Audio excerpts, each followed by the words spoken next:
नमस्कार प्यारे बच्चों, आज है दिनांक 4/9 2021, 8वीं कक्षा। इसमें हम मैथ्स कर रहे हैं। चैप्टर चल रहा है अपना 8वां। क्या नाम है? चतुर्भुज की रचना तथा प्रकार। चतुर्भुजों की रचना तथा प्रकार। इसमें हम लोग प्रश्न संग्रह 8.1 कर रहे थे, जिसमें मुझे लगता है 2 सवाल हो गया था ना 2 सवाल। तो आज मुझे तीसरा कहाँ हुआ था बेटा? 2 ही तो हुआ था।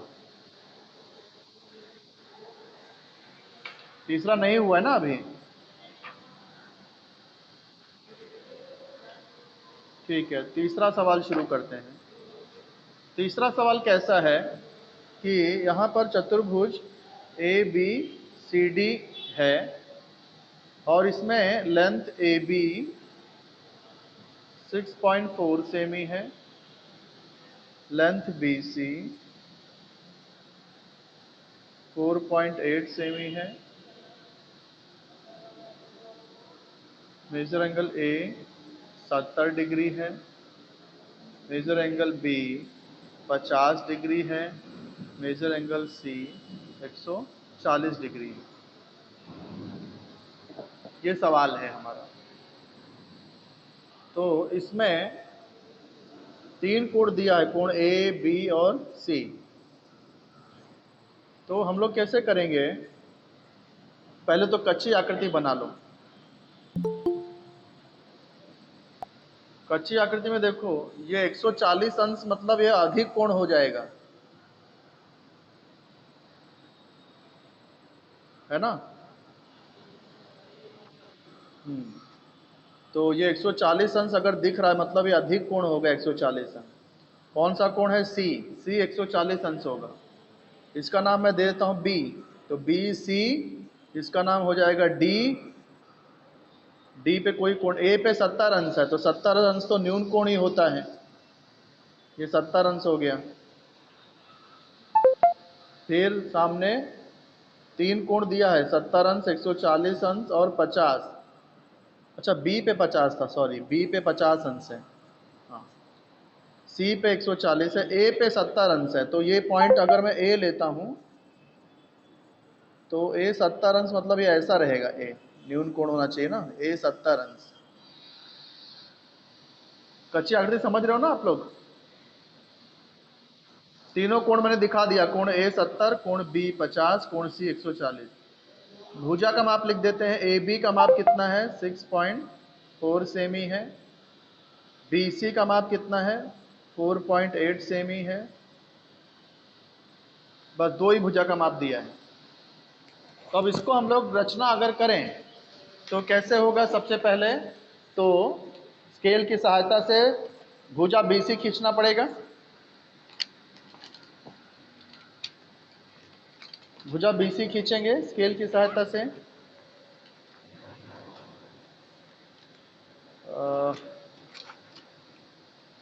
स्केल तो मेरे पास है ही नहीं, अब कैसे करें? चलो इसका ही चांदे की सहायता से यूज़ करता हूँ। अंदाज से एक मैं बना देता हूँ। 4.8 मैं चलो बना देता हूँ। 4.8 खींचना है हमें। थोड़ा सा नीचे ही करो ताकि पिछली बार जैसा ना हो जाए। देखो 1 सेंटीमीटर लगभग इतना होता है, 2 इतना होता है, 3 इतना, 4 पॉइंट कितना है? 8 है तो 4.56 यहाँ तक होगा लगभग। 4.8 इतना होगा लगभग, है ना? तो ये आपको स्केल से करना है। या स्केल में एक बार देख लूँ क्या? जरा थोड़ा रुको तो मैं स्केल ले ही लेता हूँ। हाँ, थोड़ा वेट करो, देखता हूँ कहीं स्केल मिल जाती है तो स्केल से करता हूँ। तो सबसे पहले 4.8 खींचना है स्केल की सहायता से। तो 4.8 खींच दिया। इसके बाद देखो ये पॉइंट सी पे 140 अंश चाहिए। पॉइंट सी पे 140 अंश का कोण है। तो जैसे मैंने कल समझाया था, ये जो पॉइंट है चांदे का, ये एग्जैक्ट पॉइंट सी पे आना चाहिए, और ये जो लाइन है ये एग्जैक्ट लाइन के ऊपर आनी चाहिए। पहले इसको बराबर, पोजीशन बराबर होनी चाहिए चांदे की। हाँ, अब हमको 140 डिग्री चाहिए, तो यहाँ से देखो 0, 10, 20, 30, 40, 50, 110, 120, 140 यहाँ आ रहा है। ये 140 अंश इधर आ गया। अब इसको हम लोग इस पॉइंट को मिला देंगे, तो कितना भी लंबा खींच सकते हैं, याद रखना लंबा कितना भी हो सकता है। ऐसा कोई जरूरी नहीं कि जहाँ पे पॉइंट था बस उतना ही लंबा खींचो, ये कितना भी लंबाई ले सकते हैं इसकी। आप लोग सुन रहे हो कि नहीं मुझे? अच्छा, ओके, ठीक है, ठीक है। अब देखो बी पर 50 अंश बनाना है, तो गोला प्रकार का, सॉरी, आपका चांदा का ये पॉइंट इधर बी पर आएगा, और ये जो लाइन है ये लाइन के ऊपर आएगी। तो लाइन के ऊपर आ गया, पॉइंट मैच हो गया, लाइन मैच हो गई। हमको कितना, 50 चाहिए, तो इसी साइड से गिनना पड़ेगा। 0, 10, 20, 30, 40, 50 इधर आ रहा है। 50 पे निशान लगा दिया। अब ये दोनों पॉइंट को, पॉइंट बी को और ये पॉइंट को मिला देंगे, और कितना आगे तक खींच देंगे, जितना लंबा चाहिए उतना लंबा, कितना भी लंबा खींचा जा सकता है। हाँ, तो ये पॉइंट बी पे हमने 50 डिग्री भी बना लिया।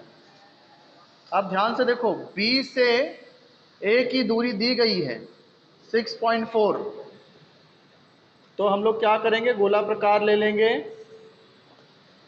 गोला प्रकार में 6.4 की दूरी ले लेंगे, 6.4 की दूरी।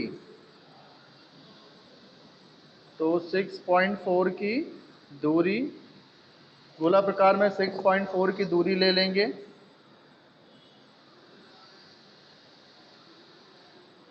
गोला प्रकार में 6.4 की दूरी ले लिया, और पॉइंट बी से इस लाइन को कट कर देंगे। जहां पर ये कट होगा वहां पर होगा अपना पॉइंट ए। ये पॉइंट ए हो गया। अब देखो ए पर भी 70 अंश का कोण बनाया गया है, तो ए पर 70 अंश का कोण कैसे बनेगा, इसको ऐसे बुक घुमा लेते हैं हम लोग। ये बुक मैंने घुमा लिया, इस तरह से बुक घुमा लिया है। अब चांदे का ये जो सेंटर है ये पॉइंट ए पर आ जाएगा, सेंटर पॉइंट ए पर आ जाएगा। बेस जो है एग्जैक्ट लाइन पर, लाइन के ऊपर कोइंसाइड हो जानी चाहिए। कितना अंश चाहिए अपने को, 70 अंश। तो यहाँ से देखो इधर आएगा ये 0, 10, 20, 30, 40, 50, 60, 70, यहाँ 70 आ रहा है। अब ये पॉइंट ए और ये जो 70 का निशान हमने लगाया है वो, उन दोनों को मिला दिया। अब बुक सीधा कर लेता हूं मैं। तो ये ए पे मैंने 70 अंश का कोण बना दिया। बी से ए की दूरी कितना थी, 6.4 सेंटीमीटर की दूरी ले लिया था मैंने, 70 अंश का कोण। अब ये तीसरा, ये जहां कट हो रहा है ये अपना तीसरा पॉइंट होगा। तीसरा पॉइंट क्या है, ए हो गया, बी हो गया, सी हो गया। तीसरा पॉइंट क्या है, डी है। तो ये तीसरा पॉइंट हो गया अपना डी। भुजा बीसी की लंबाई कितनी थी, 4.8 थी, तो बीसी की लंबाई 4.8 सेमी। तो ये है अपनी पक्की आकृति। पक्की आकृति ये है अपने। बात समझ में आई कि नहीं आई बेटा आपको ये? हाँ, अब अपने आप इसी को अपने मन से आप बनाने की कोशिश करना। बन गया तो मुझे शेयर करना कि हमने किया है, ऐसा दिखाना। शेयर व्हाट्सएप पर मुझे पर्सनली भी शेयर कर सकते हो। नहीं, बुक पे भी चेक कराओ ना, वो तो और अच्छा है, बुक चेक होता रहे तो। हाँ, आ जाओ मंगलवार को 11:30 बजे आओ, 11:30 बजे लेक्चर खत्म होता है मेरा। जैसे ही आपका लेक्चर खत्म होता है आ जाओ, ठीक है। अब चौथा सवाल शुरू करते हैं, चौथा करते हैं, चौथा। चौथे सवाल में क्या है, चतुर्भुज ए बी सॉरी चतुर्भुज एल एम एन ओ है। इसमें क्या दिया है, लेंथ ऑफ एल एम बराबर है लेंथ ऑफ एल ओ के, और वो कितना है 6 एम है। उसके बाद लेंथ ओ एन बराबर है लेंथ एन एम के, और वो कितना है 4.5 सेमी है। लेंथ ओ एम कितना दिया है, 7.5 सेमी दिया गया है। अब शुरू करें इसको। इसमें तो चांदा की जरूरत ही नहीं है, क्योंकि खाली भुजाओं की लंबाई दी गई है, कोण एक भी नहीं है। तो मैं सीधा कच्ची आकृति बना दे रहा हूं। ये सॉरी थोड़ा सा टेढ़ा हो गया। चतुर्भुज L M N O, L M, ये एल एम और एल ओ ये दोनों की लंबाई बराबर है। दोनों कितना है, ये 6 सेंटीमीटर है और तो ये भी 6 सेंटीमीटर। फिर ओ एन और ये बाकी दोनों जो ओ एन और एन एम ये दोनों भी बराबर है। कितना है दोनों की लंबाई, 4.5, तो ये 4.5, ये भी 4.5। फिर O से M की दूरी, ये जो O से M की दूरी है वो है 7.5 सेमी। कच्ची आकृति समझे। यहाँ पर मैंने एक गलती किया है, कच्ची आकृति मैंने फ्री हैंड बना दिया है, ये गलत किया है। आपको स्केल से ही खींचना है, माप आप नहीं लेंगे चलेगा, बट स्केल से खींचना चाहिए। किससे खींचना चाहिए, स्केल से खींचना चाहिए। तो ये मैंने गलती किया कि मैंने फ्री हैंड ड्रॉ किया। आप ये गलती करोगे, आप नहीं करना बेटा, हाँ आप ये गलती मत करना, ठीक है। स्केल से खींचना चाहिए था। अब इसका फेयर डायग्राम बनाएंगे हम लोग। सबसे पहले क्या करेंगे बताओ, एलएम 6 सेंटीमीटर बना देते हैं, चलो। हाँ एलएम 6 सेंटीमीटर बना देते हैं। तो ये हो गया अपना एल एम 6 सेंटीमीटर का। उसके बाद में देखो, अब हमको पॉइंट ओ ढूंढना है। ओ, एल से ओ की दूरी पता है और एम से भी ओ की दूरी, हमारे पास दो ही पॉइंट है, एल और एम, सिर्फ दो ही बिंदु है ना, ये एल है और ये एम है। तो ऐसा कौन सा बिंदु है जिसकी एल और एम से दूरी मालूम है, सिर्फ एक ही बिंदु ओ है जिसकी एल से भी और एम से भी दूरी पता है ना। एल से ओ कितना, 6 सेंटीमीटर है। तो हम लोग गोला प्रकार में 6 सेंटीमीटर ले लेंगे। देखो ये जो हमने बनाया 6 सेंटीमीटर ही है ना, तो उतनी ही दूरी गोला प्रकार में ले लिया, 6 सेंटीमीटर। ये रेखाखंड 6 सेंटीमीटर है, तो गोला प्रकार की दूरी भी 6 हो गई। अब एल पे रख करके एक चाप खींच दिया, एल से 6 सेंटीमीटर दूरी लेके एक चाप खींच दिया। एम से कितनी दूरी लेनी है, 7.5। तो गोला प्रकार में स्केल की सहायता से 7.5 की दूरी ले लेना। तो गोला प्रकार की दूरी 7.5 हो गई। बिंदु एम पे रखना है, एम पे रख के ऊपर जो चाप बना है उसी को काट देना है। जहां पे कट होगा वो होएगा अपना पॉइंट ओ। ये मिल गया अपना पॉइंट ओ। अब ओ को हम लोग मिला सकते हैं, एल से भी मिला दो और एम से भी मिला दो। तो ये समझिए इतना पार्ट बन गया, एल ओ एम इतना हिस्सा बन चुका है अपना। अभी कौन सा पॉइंट बच गया है, एन बच गया है, एन। तो एन की दूरी देखो, ओ से भी दूरी पता है और एम से पता है, तो ओ से चाप खींचेंगे और एम से खींचेंगे। ओ से कितना, 4.5। तो गोला प्रकार में हम लोग 4.5 ले लेंगे। गोला प्रकार में 4.5 ले लेंगे। तो ये 1, ये 2, ये 3, ये 4 और 4.5 लगभग इतना होगा। तो गोला प्रकार में 4.5 की दूरी ले लिया। ये O पे रख करके आपको एक चाप खींचना है। ऐसे ही M से भी 4.5 है ना N, तो M पे रख करके भी वैसे ही चाप खींचना है। जहां पे कट करेगा वो रहेगा अपना पॉइंट N। इस N को हम लोग M से भी मिला देंगे और इसी को आप O से भी मिला देंगे।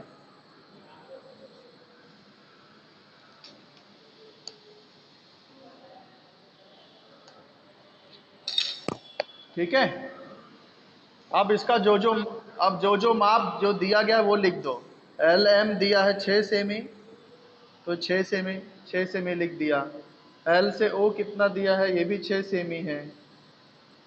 फिर MO कितना है, MO 7.5 है, तो यहाँ भी हम MO को 7.5 सेमी लिख देंगे। फिर ये जो ON है, ऊपर देखो ON 4.5 है, तो ON को 4.5 सेमी लिख देंगे। फिर ये NM है 4.5 सेमी, NM 4.5 सेमी। तो ये बन गई आपकी पक्की आकृति। ये जो है आपकी कच्ची आकृति। तो इस तरह से करना है, आप लोग खुद से भी ट्राई करिए। जहाँ पर नहीं आता तो वहाँ पर मैं हेल्प करूँगा आपकी। तो यहाँ पर 8.1 खत्म होता है। 8.2 का मैं हम लोग थोड़ा सा एग्जाम्पल वगैरह देख लेते हैं, और उसको स्टार्ट तो हम लोग मंडे को ही करेंगे। हाँ,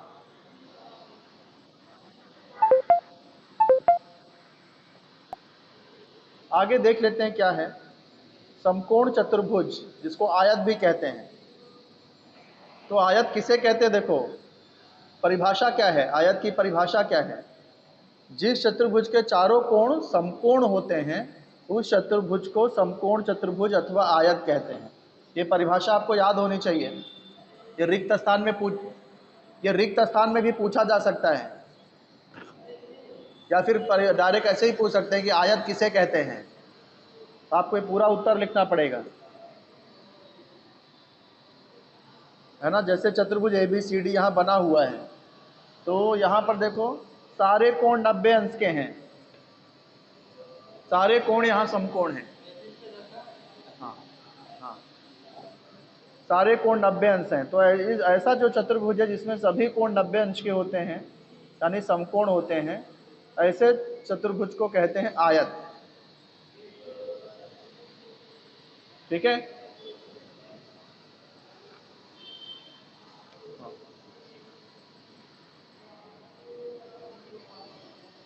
फिर देखो आयत के गुणधर्म आप समझ लो। आयत की सम्मुख भुजाएं सर्वांगसम होती हैं। मतलब सम्मुख भुजा किसको बोलते हैं, आप लोग बता सकते हो इसमें सम्मुख भुजा कौन कौन सी हैं। ये चतुर्भुज PQRS कौन सा चतुर्भुज है, पहले ये बताओ।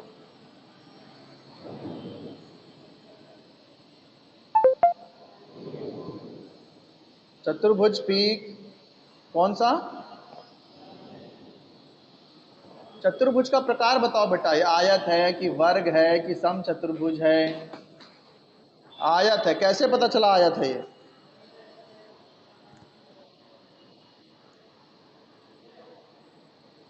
सारे कोण, क्योंकि इसके चारों कोण देखो 90 अंश के हैं, ये निशान 90 अंश का होता है। चारों कोण 90 अंश है, इसका मतलब ये आयत है। अब इसकी सम्मुख भुजा जरा बताओगे, कौन सी सम्मुख भुजा कौन सी है।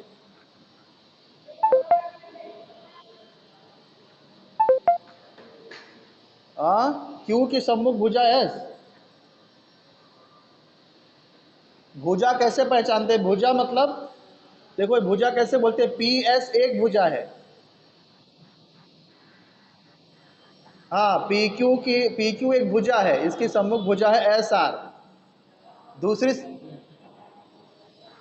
हाँ PS की QR आएगा, ये सब सम्मुख भुजा है। तो आयत की सम्मुख भुजाएं हमेशा सर्वांगसम होती हैं।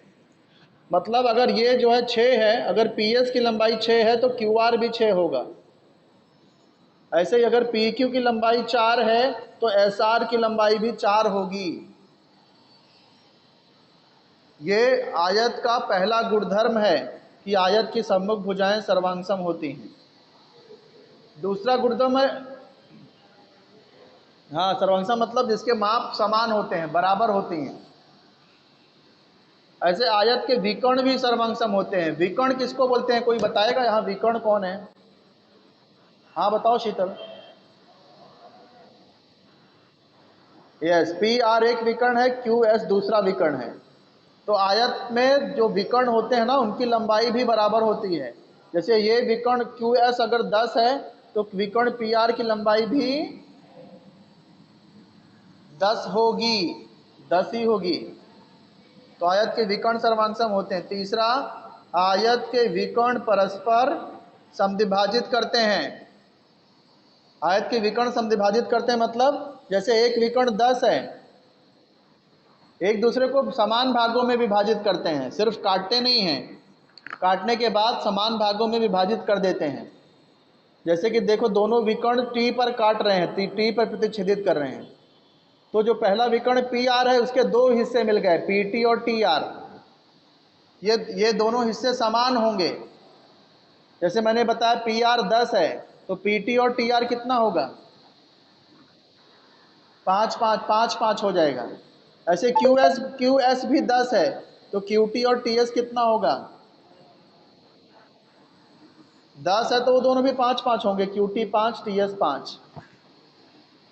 तो इसीलिए आयत का तीसरा गुणधर्म है कि आयत के विकर्ण परस्पर समद्विभाजित करते हैं।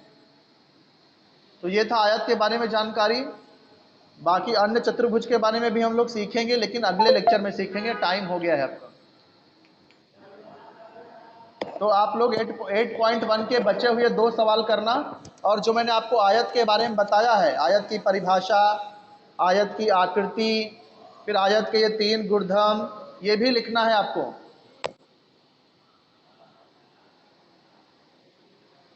हाँ, तो कितने लोग ने आज लेक्चर अटेंड किया? लेक्चर कितने लोगों ने?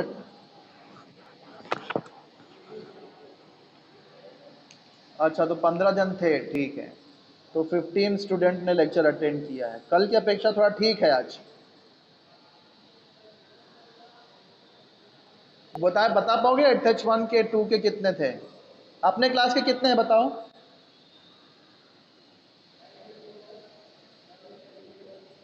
हाँ,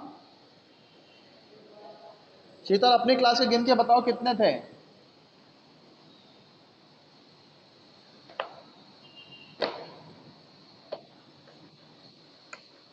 9 जन थे। इसका मतलब 8H2 से कितने लोग आए? 6 लोग आए। ठीक है, ठीक है बेटा, अब एक एक करके लेफ्ट हो जाइए। हाँ, चलो, बाय बेटा, बाय बेटा।